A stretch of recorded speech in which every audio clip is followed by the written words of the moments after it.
Hi, I'm Philip Mann, the Technical Director at Kappler. And we're real excited about the introduction of several new products this year. But with the introduction of those products comes challenges for us as we provide technical information and answers to customer questions. I have today our LANTEX 100 garment, which is designed for protection against opioids, other powdered substances, and blood and body fluids.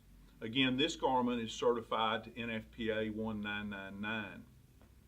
In the biological particle arena, there's three basic particles that have had news over the recent years. Of course, anthrax in 2001, and we've also had issues with ricin, and then more recently, fentanyl and some of the other opioid analogs. And of course, I get the question from several users about, have you tested this product against fentanyl?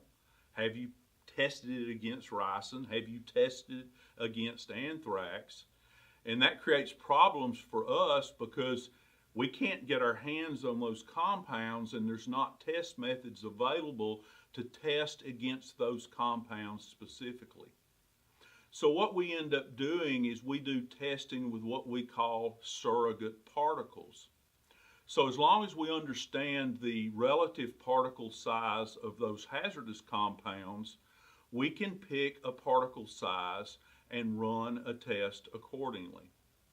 Now, I can say with some confidence that this fabric and the seams on these garments are going to provide great particle resistance to particle sizes down to about 1/10 of a micron. So the fabric and seams is not the issue. What becomes a challenge for us when we don these garments, we have to focus on the proper interface of the garment with other protective equipment, such as the respirator face piece and gloves. Now, in this particular garment, we have attached boots. We have an elastomeric face seal that will integrate with the respirator face piece. However, we don't have gloves attached. And our reasoning was to give that user the opportunity to be able to select their own glove. Now, we do recommend that you double glove in those applications. But the real challenge or concern comes in how that garment performs with those other components as a system. In a typical application where the wearer of this garment may, for example, have to squat or kneel, when he does that, he's going to push or expel air, or air is going to try to push or expel from that garment. And then when that individual stands up, there's going to be the reverse action where there's almost going to be like a vacuum created in that garment, and it's going to try to suck those particles. So if you're in an airborne environment where you have a high probability of any kind of hazardous particle, your concern has to be around proper interfacing. That's one reason why on the LANTEX garment we've included the elastomeric face seal to ensure that good seal, and it does provide a little bit better seal than even taping would.